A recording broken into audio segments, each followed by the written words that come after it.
gonna put QR codes for every single one of the decks at the end of the video.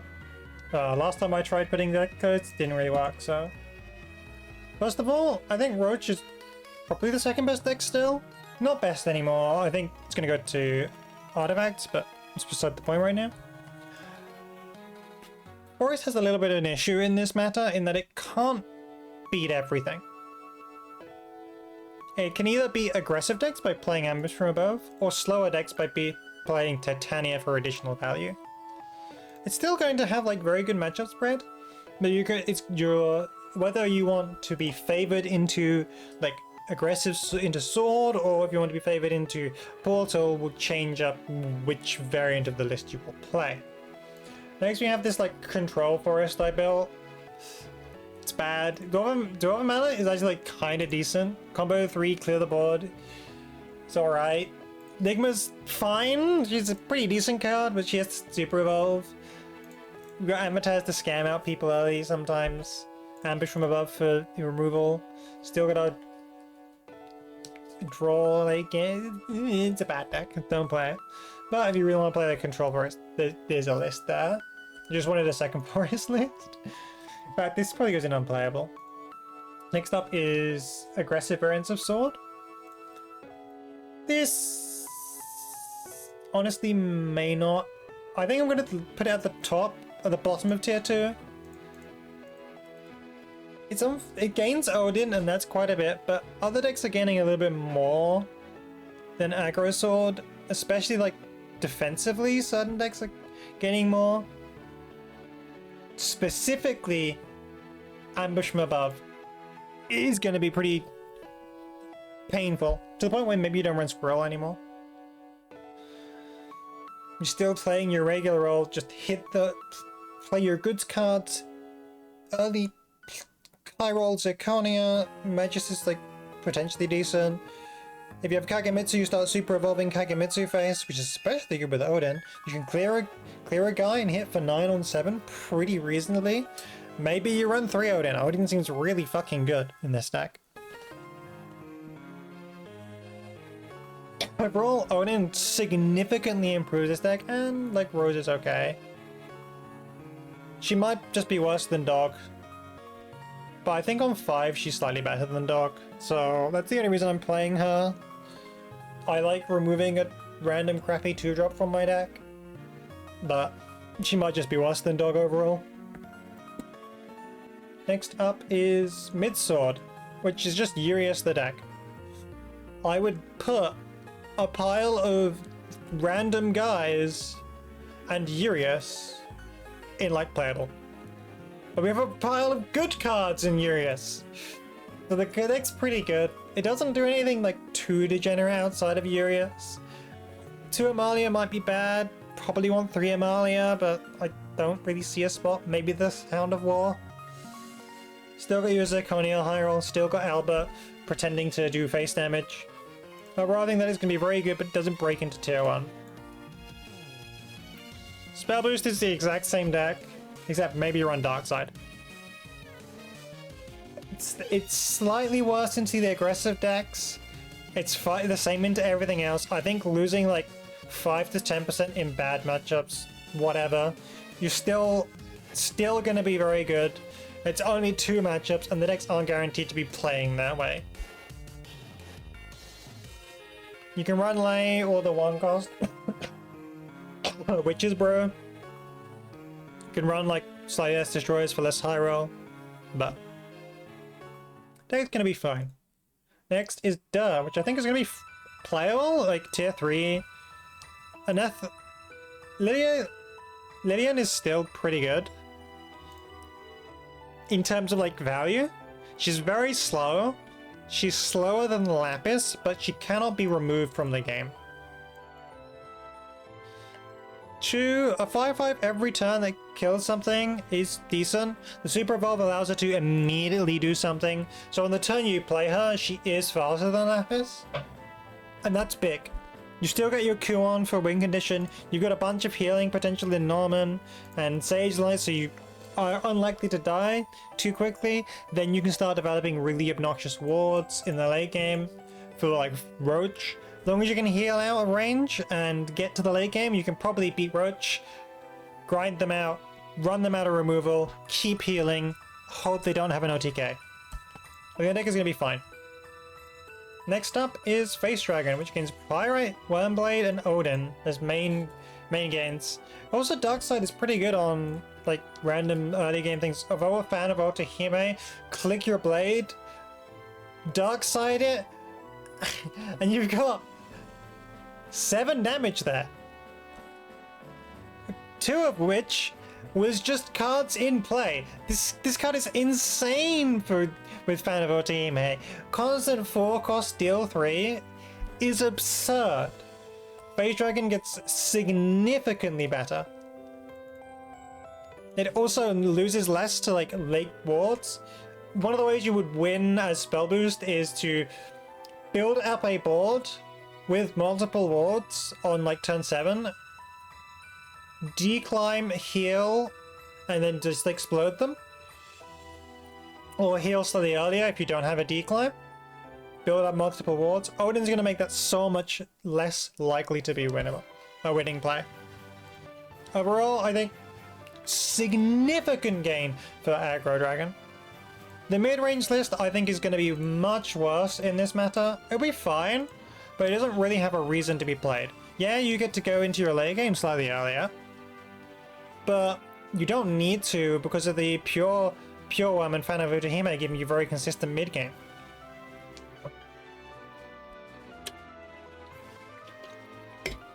Maybe we have like more Philines. Conor Megalorca is actually a very good card. Kills traits for 2s. There's a lot for you, and it's pretty good in the late game. But overall, I think we would rather play the more aggressive list where in the previous meta, before Odin and the Blade, I would have flipped these decks around. Ramp is the first deck in the bad tier, and we may as well put the Fenny list with it. These are just the same deck, essentially. Depends on like what you want to play. Some variant of these cards is your Ramp Dragon. You skip your early game, you start slamming stuff. You've now got Neptune for some healing and some removal into giving you more consistent early game. More consistent early game, more consistent late game. It seems much more playable now. But yeah, I'm not a big fan. Next up is Cocytus Dragon. That actually, the Megalorca gain is big for the deck. It's more consistent early game. Feline to disrupt things so you're more likely to get to your Cocytus. More healing. More removal, more stuff to actually go into. Seems a lot better, as well as like having very powerful AoEs. In my end, I think it's going to end up playable. But maybe it's just bad.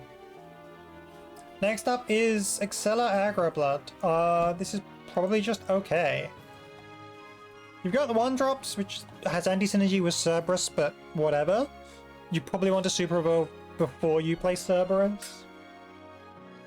It's going to be so good that having the ability to hold out for her is valuable.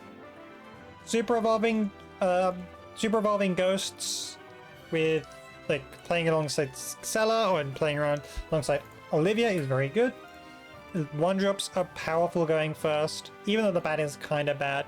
It helps fill out your turn 3, so it's fine.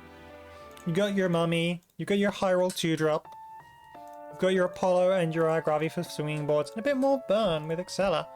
The only thing I do want to know is that Darkside seems really good in this deck. Next up is the aggressive versions of midrange. So instead of running the 1-drops, we run slightly other things. This deck could also run Odin, but I think Excella is a bit more aggressive. It does the similar amounts of damage as Odin, but can be played to high roll. We run Yuna in this list for Ghosts and Bats. Ghosts are more space damage, Bats are more healing. Helps us out. It's a bit worse than every like every other deck slot does more in terms of whatever you want to do. Ceres is a more powerful heal card. Accelerate is a more powerful aggressive card, etc. I'm trying to think of like other things. Mukan doesn't really fit. The 1-drops do more aggressive things. There are a lot of different cards that do fill the same sort of role as Yuna, but Yuna does all of the roles at the same time. That's her power. Mid-range seems pretty good to me. The aggressive mid-range. Then we've got regular old mid-range. I just think it's going to get mogged by sword significantly more often, pushing it down in tier. It's basically the same old deck, but I'm running like a Jinsetsu over a Medusa. Wow. You're going to be really struggling to deal with the additional swords in the meta. Yeah, you could, if you can like win the board once, you are fine, but it's very difficult to win the board once. And then in the late game, you like super evolved Ceres. You just want to like burn out their super evolves. You have problems dealing with Urius with only two Death Slash and Aragavi, and Aragavi is one of the ways you win the board against Sword. Yeah, it's going to be really painful to figure out a list that beats Sword. So I don't think this is going to be great. Next up is Control, and I think Control has it's a worse time against, it's a bad time against Sword, but it's a better time against the vast majority of the meta. Just play slow, sometimes play fast. Remember, you're still playing a mid-range deck, you're not playing hard control. You still get your Divas Lesser Mummy and your Shadow Crypts, so you can still burn your opponent out of the game. But like, play Ceres to just kind of be annoying. You've got Medusa, you can hit Jinsetsu, clear the board, set up a threat, heal. She does so much in a single slot. As does Cerberus. You've so much access to healing that you can generally grind people out through that. What's up is this like weird Sharon list I built. Yeah, it's not very great, but if you want to play Sharon, something like this would make sense. Some kind of mid-range list that relies on like getting like the super evolve. Maybe you just play her without the super evolve. Maybe you cut these two cuts for like actual real cuts, like just run another Bona, run Mukan, maybe run a Jinsetsu, run more rubies, play like a regular old mid-range deck, just running another good in quotations 5-drop. Maybe you run like Fildau and Hank and Jeff to maybe Fildau, Hank and Jeff, no mana, Morthrus.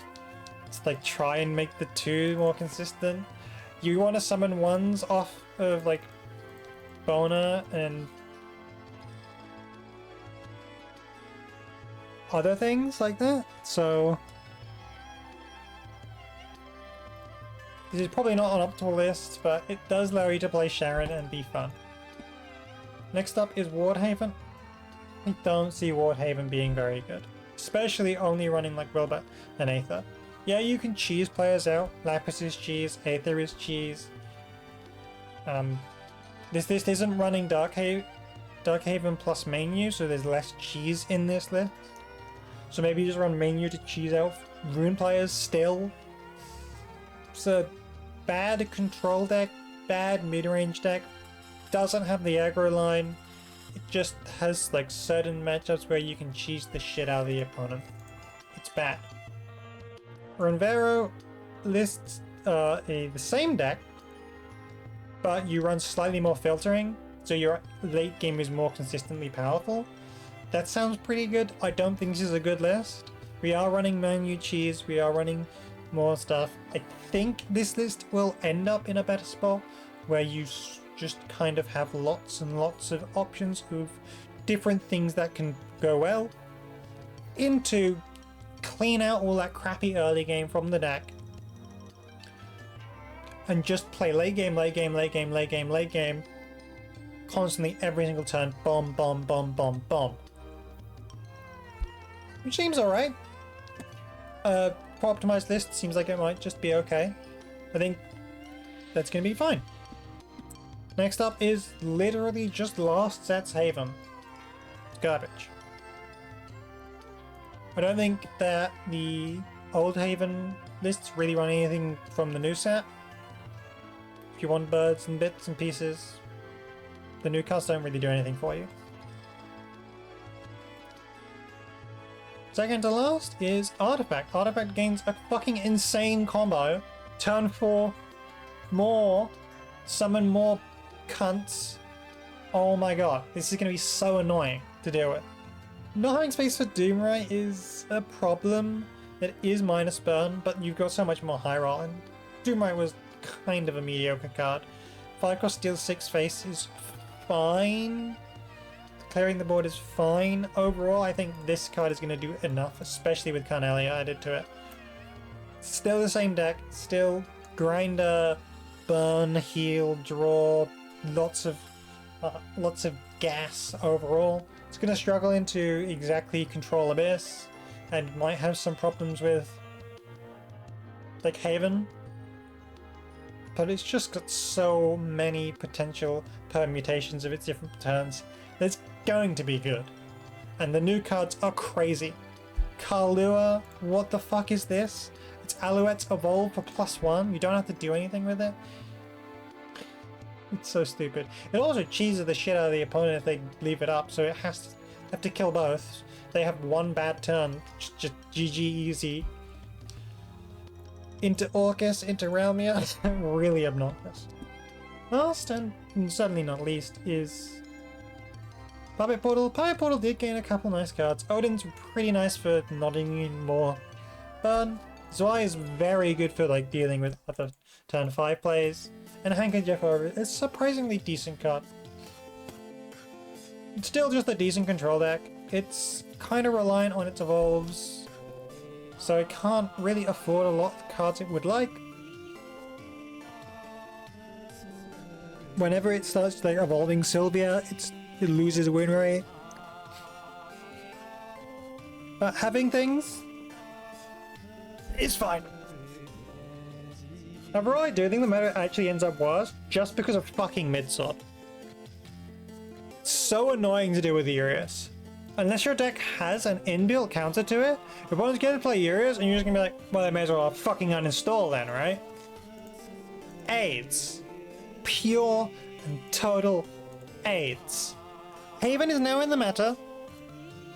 So, there's that. We get to play Edelweiss.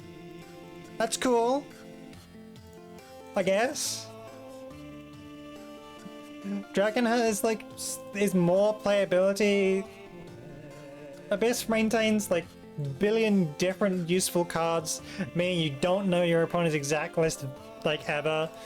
And most people are going to be playing garbage lists of Abyss.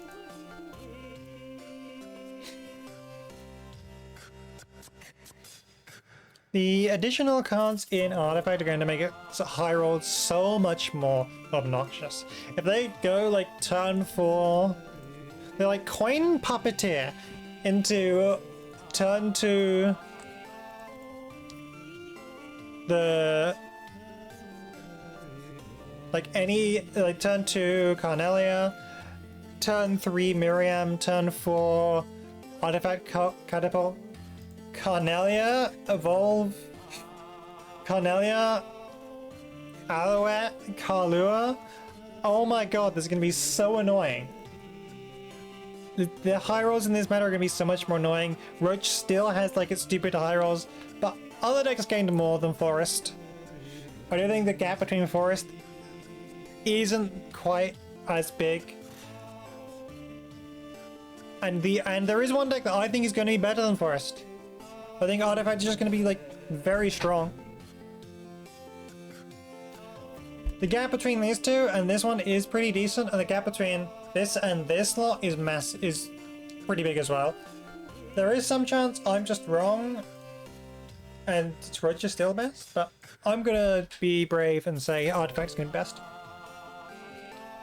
I think the meta is gonna be less fun, doesn't change very much, but it's gonna be slightly more diverse. Later, fuckers.